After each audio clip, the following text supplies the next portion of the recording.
Salut tout le monde et bienvenue dans une nouvelle vidéo lecture.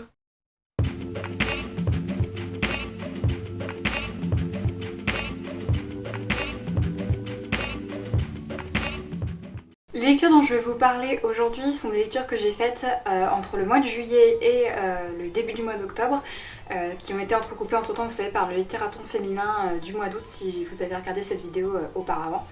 Donc c'est parti.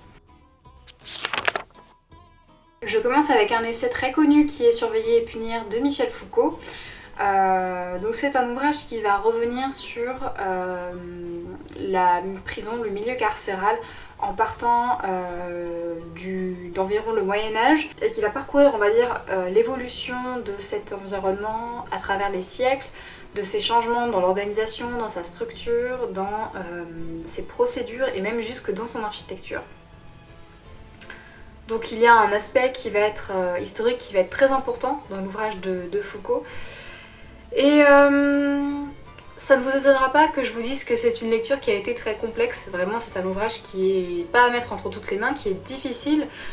Si on veut pouvoir se l'approprier, l'appréhender correctement, il faut annoter, il faut reformuler des phrases, il faut creuser certaines définitions.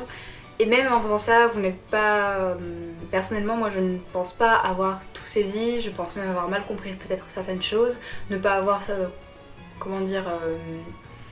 capté la profondeur de certaines de ces réflexions, mais malgré le fait que ce soit une lecture exigeante, ça reste une lecture que j'ai trouvée vraiment très intéressante et j'ai surtout retenu une idée assez récurrente qu'évoque Foucault dans son ouvrage, c'est notamment toutes ces explications sur la discipline et l'architecture de la prison.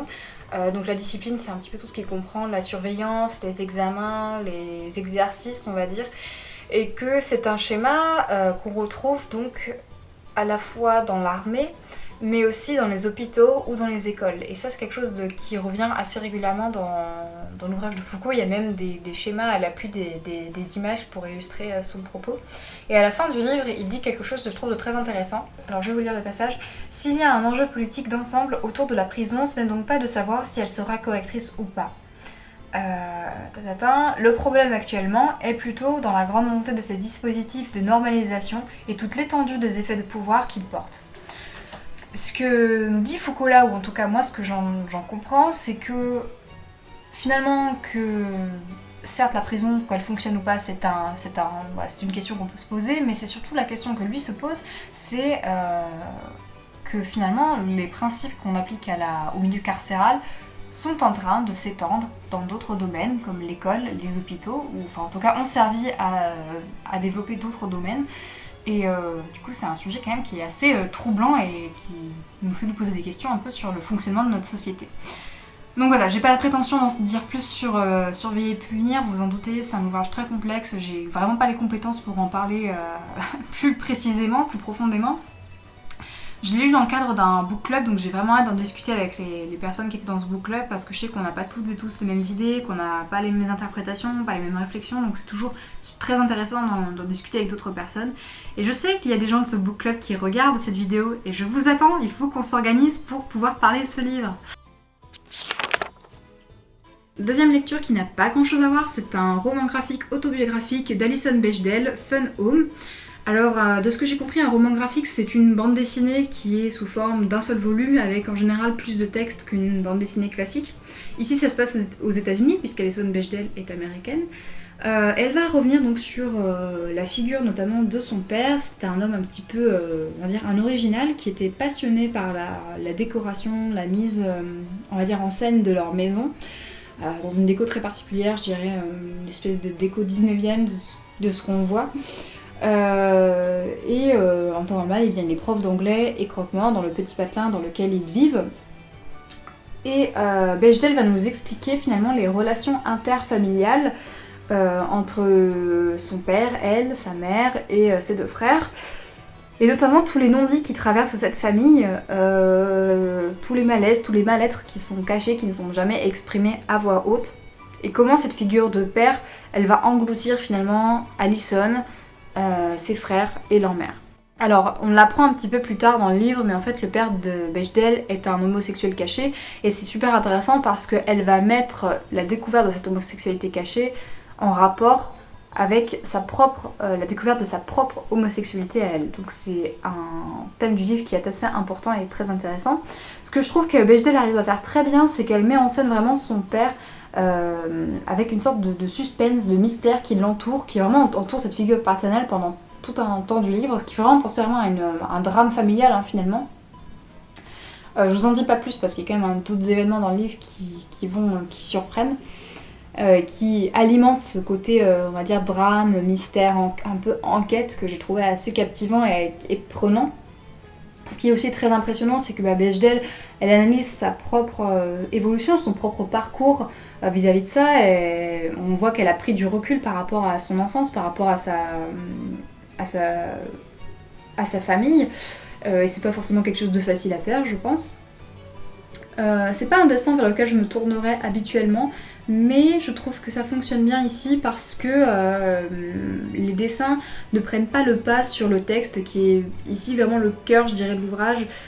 Si le dessin avait peut-être été très impressionnant, je sais pas, très esthétique, peut-être que ça aurait atténué une partie des mots de Bechdel, donc je trouve qu'il y a un bon équilibre entre ça justement. Il y a beaucoup de références littéraires anglophones qui arrivent à la fin du livre, notamment à James Joyce et son livre Ulysses. Et clairement, il y a un parallèle je crois qui est fait entre ce livre-là et le rapport qu'entretient Bechdel avec son père. Et je vous avoue que je pense être complètement passée à côté de ça parce que je connais pas vraiment James Joyce, c'est un auteur irlandais. J'ai un livre de lui mais je l'ai jamais lu donc je connais pas du tout et je pense vraiment être passée à côté de ça et du coup je pense vraiment vers la fin du livre j'ai vraiment commencé à décrocher. Donc c'est un petit peu dommage mais ça reste une lecture que j'ai appréciée, c'était une bonne lecture et je suis contente d'avoir découvert cette autrice qui faut le savoir, est très plébiscitée dans les milieux queer. Je vous parle d'un autre essai, donc Woman, Race and Class de Angela Davis.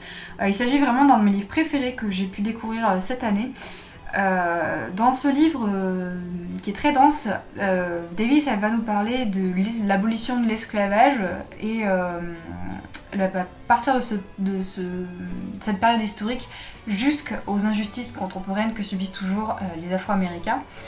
Elle va donc évoquer de nombreux faits historiques et aussi parler de nombreux militantes et militantes, mais beaucoup de militantes, il y aura quasi exclusivement que des femmes, qui sont très peu connues en France. Je sais pas s'ils sont connus en Amérique, peut-être un peu plus, mais en tout cas c'est des noms que je n'avais jamais entendus auparavant et c'est vraiment très chouette de découvrir le parcours de ces personnes, de découvrir leur engagement, le combat, le courage qu'elles ont eu par rapport à ce qu'elles ont dû affronter. Donc on retrouve des figures, des personnes abolitionnistes, des communistes, des syndicalistes et leurs combats, donc c'est vraiment intéressant. Beaucoup de choses sont évoquées, c'est un livre qui est très très dense, elle va faire par exemple le lien régulièrement entre différentes luttes, notamment rappeler le rôle du capitalisme dans certaines oppressions sur les personnes noires et sur les femmes noires plus précisément. Elle va pointer du doigt également les mauvaises interprétations qu'ont pu avoir des historiens, des sociologues, des conséquences de l'esclavage sur les populations noires. Et elle va également beaucoup parler du féminisme blanc, auquel elle concède, le rôle d'aide qu'il a pu avoir dans un premier temps dans la lutte abolitionniste. Mais par la suite, le féminisme blanc ne comprenait plus les revendications des femmes noires et il y a vraiment eu un rejet en fait de ces femmes-là dans le féminisme blanc. Donc c'est assez intéressant, c'est quelque chose qui revient très régulièrement dans le livre et qui est très intéressant. Je le redis, c'est un livre qui est très dense, elle évoque de nombreux éléments, des événements clés qui sont tous sourcés, toutes les sources sont données à la fin du livre de façon assez détaillée. Donc elle parle de l'abolition de l'esclavage, du droit de vote des femmes, de l'éducation des femmes noires, du travail des femmes noires, notamment en tant que ménagères, au profit des femmes blanches. Des femmes communistes, également du mythe et du violeur noir, et également aussi du contrôle des naissances qu'il y a pu avoir sur les communautés noires. Donc vraiment beaucoup de thématiques très intéressantes, très bien articulées entre elles. J'avais un petit peu peur du niveau d'anglais du livre parce que j'ai lu en anglais et je peux vous rassurer, c'est un niveau d'anglais qui est très accessible. Si vous le parlez un peu, il n'y a pas de souci. C'est une lecture qui m'a pris un peu plus de temps, notamment plus pour les idées et le fond finalement, plus que pour la langue, donc j'en suis assez contente. Et puis de toute façon, sachez qu'il est disponible en français dans tous les cas. Donc voilà, c'est vraiment une de mes lectures préférées de cette année, j'y ai appris énormément de choses. Je trouve que le ton de Davis est aussi très juste, il me semble, elle est factuelle, je trouve qu'elle a vraiment une analyse qui me semble très pertinente. Et c'est une femme donc, que je découvre un peu plus cette année, plus que les autres, j'ai l'impression. Et je l'admire beaucoup, je trouve vraiment qu'elle est impressionnante parce qu'elle arrive à montrer... voilà, c'est un bon exemple de comment on peut lier comment les luttes convergent, comment on peut lier tout ensemble et s'allier justement. Donc voilà, une femme très impressionnante que j'admire beaucoup et dont j'admire profondément le travail et que j'ai hâte de lire encore plus. J'ai lu 1000 soleils splendides de Khaled Hosseini, qui est l'histoire d'abord dans un premier temps de Myriam, qui est une jeune fille d'une quinzaine d'années qui va être mariée de force avec un homme qui a 30 ans de plus qu'elle et qui va la martyriser pendant des années, qui va l'enfermer, qui va la battre. Et jusqu'au jour où il décide de prendre une seconde femme, Layla, donc qui a 14 ans au moment où il se marie avec elle.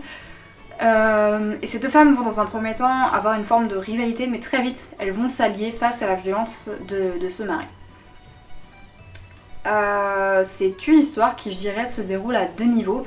Dans un premier temps, c'est l'histoire en fait de l'Afghanistan, puisque c'est le pays dans lequel prend place l'histoire. C'est l'histoire donc de l'Afghanistan et de Kaboul, et de comment ce pays, cette ville vont être traversées par différents régimes politiques des années 70 jusqu'aux années 2000. Donc c'est on va dire un contexte historique assez intéressant.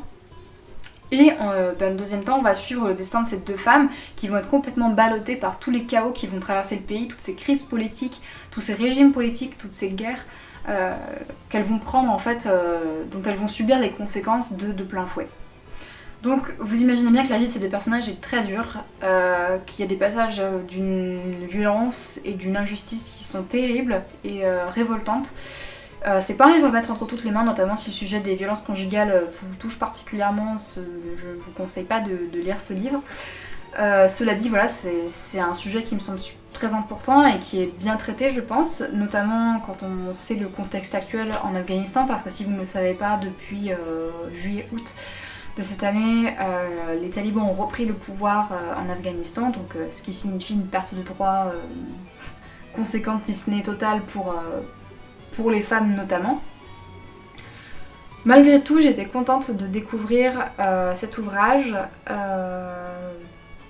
d'un pays que j'ai souvent tendance à voir comme trop aride, comme trop détruit partout. Alors on sait que c'est en partie le cas à cause de la guerre et des différents attentats qui ont lieu là-bas, mais je veux dire, c'est un livre, c'est un rappel de toute la culture afghane finalement, à travers leur culture littéraire.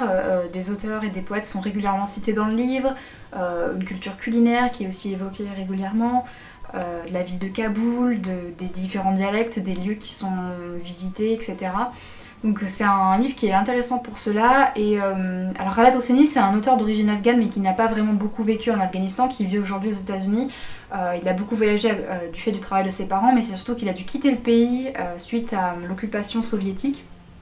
Mais on sent qu'il est pétri de cette culture et qu'il a envie de le partager dans ce roman. Donc ça m'a donné envie de creuser un peu plus la littérature afghane, que ce soit la poésie ou même des écrits en général. Je vous recommande chaudement l'émission Le Temps du Texte qui est réalisée par Anastasia. Elle a consacré un épisode aux autrices et poétesses afghanes. Donc elle parle de leur histoire, de leurs engagements, elle analyse leurs textes et tout cela elle leur remet en contexte aussi avec ce qui s'est passé donc récemment en Afghanistan. Donc c'est une très belle émission que j'ai beaucoup aimée, donc je vous la recommande si ça vous intéresse, ça donne des idées et des références de lecture. J'enchaîne encore avec un essai, Vaincre l'injustice climatique et sociale de Naomi Klein, feuille de combat à l'usage des jeunes générations. Alors Naomi Klein, c'est une journaliste qui est spécialiste sur les questions du climat, du changement climatique que je veux lire depuis très longtemps et je crois que c'est un des derniers ouvrages qu'elle a publié. Donc je me suis tournée vers cet ouvrage-là pour la découvrir tout simplement. Dans ce livre, elle fait l'état des lieux du changement climatique, de par quoi il est causé, quelles sont aujourd'hui les conséquences sur notre planète, mais surtout elle donne les moyens d'action qui sont à notre disposition pour faire bouger les choses. C'est un ouvrage qui est plutôt destiné à des collégiens, à des lycéens, puisqu'il est très illustré, c'est écrit assez gros, le texte est très accessible d'un point de vue en termes d'écriture, en termes de concepts, de termes évoqués. Simple d'accès donc, mais il n'en demeure pas moins très pédagogique et donc très instructif pour quiconque s'intéresse un minimum à la question de l'environnement. C'était un petit peu ma crainte en commençant à le lire, je me disais que ça allait être très... peut-être un peu enfantin, un peu simpliste, et c'est pas le cas, ça reste vraiment très intéressant. Après, ça faisait un moment que je ne m'intéressais plus trop aux questions, on va dire, climatiques en général. C'est pas que le sujet ne me touche pas, mais disons que j'ai jamais creusé le sujet précisément. J'avais aussi peur que Naomi Klein elle dépolitise un petit peu le sujet, parce que souvent quand on parle des questions écologiques, de l'environnement et des actions qu'on peut faire, on a tendance à dépolitiser le sujet, à oublier les actions des gouvernements, en fait, que les actions des gouvernements ont directement une influence sur ça, à oublier tout simplement le capitalisme extrême, le productivisme vers lequel pousse notre société, qui sont en fait des conséquences, enfin des causes on va dire directes du changement climatique. Je vais réussir à parler, je vais y arriver. Et non, elle parle bien de tout ça, elle évoque bien tout ça dans son livre, donc je trouve ça très important, surtout que c'est destiné à des jeunes personnes, donc c'est très important que ce message-là passe dans son ouvrage. Elle parle aussi de racisme environnemental en expliquant qu'il y a certaines populations qui sont racisées, qui sont plus précaires et qui sont les premières touchées finalement par les conséquences du changement climatique. Donc elle explique un petit peu ce phénomène-là. Elle revient aussi sur les actions collectives qui ont déjà eu lieu, par exemple aux États-Unis avec les tribus indiennes qui ont manifesté, qui se sont opposées à des projets de mines ou d'oléoducs et qui ont fonctionné. Alors elle ne cache pas la difficulté de cet engagement, que c'est une lutte qui est quotidienne, qu'il faut vraiment rien lâcher pour que ça bouge, mais que ça fonctionne, que ça peut avoir retardé des projets ou même annulé des projets. Je pense qu'il y aura aussi des exemples en France comme ça à évoquer. Elle donne plein d'exemples de jeunes activistes à travers le monde qui font des actions, qui communiquent, enfin qui militent en tout cas. Et elle donne aussi de façon très pragmatique des petites actions que des collégiens lycéens pourraient faire dans leurs établissements, par exemple en les encourageant à organiser des événements dans leurs écoles, dans leurs établissements, à en parler à leurs professeurs pour avoir des intervenants sur ce sujet-là, voilà, en organisation. Elle propose même elle dit faites des banderoles pour des manifestations, des choses comme ça. Ça peut paraître très simple, mais je trouve que c'est assez encourageant, assez motivant, et pour des jeunes en tout cas je pense, et même pour n'importe qui finalement, donc voilà, c'est un ouvrage que je trouve inspirant et intéressant et que j'ai apprécié lire, et puis bien entendu toutes les références, tous les faits qu'elle cite, qu'elle évoque sont référencés, sourcés en fin d'ouvrage. Je termine sur une note un petit peu plus négative je dirais, puisque je vais vous parler du Spleen de Paris de Charles Baudelaire. Donc c'est un livre très connu je pense, puisque c'est un recueil de textes en prose poétique autour de la ville, autour de Paris principalement, qui globalement m'ont peu ému. Alors si je reconnais bien entendu que certains textes, il y a des textes que j'ai trouvé très beaux et qui m'ont plu, globalement je suis restée assez insensible à l'ensemble de cet ouvrage-là. Alors c'est lié en grande partie aux conditions dans lesquelles je l'ai lu, puisque je l'ai exclusivement lu dans les transports en commun, en n'étant pas du tout concentrée ou pas forcément dans l'état d'esprit de ce genre de lecture. Donc forcément ça a une grande influence sur la façon dont on réceptionne les mots qu'on voit qui s'enchaînent. Et puis j'ai aussi été quand même assez agacée par la misogynie et le racisme de Baudelaire. Alors je savais que c'était le cas, je veux dire, j'ai pas découvert le sujet en le lisant, mais le retrouver et surtout aussi fréquemment m'a particulièrement agacée, et j'ai même failli stopper ma lecture à cause de ça. Donc je pense qu'il faudra que je le relise peut-être un peu plus au calme, un peu plus posément, parce que bon, je suis quand même un peu déçue de pas apprécier, enfin c'est Charles Baudelaire quoi, quand même, donc c'est toujours un peu frustrant de se dire qu'on n'aime pas un auteur qui est quand même très reconnu, et bien sûr je me rends compte que de la qualité de ses textes, etc. Mais voilà, j'ai l'impression d'être passée à côté de quelque chose et il faudra que je le relise. En plus, enfin, vous voyez, il est très facile à transporter, il est très petit, donc bon. C'est une relecture que je mets à plus tard. Je pense que ça changera peut-être ma vision des choses. Merci d'avoir suivi cette vidéo lecture. N'hésitez pas à me dire si vous avez déjà lu ces livres ou si vous avez des recommandations littéraires. Et puis je vous dis à une prochaine dans une autre vidéo. Salut!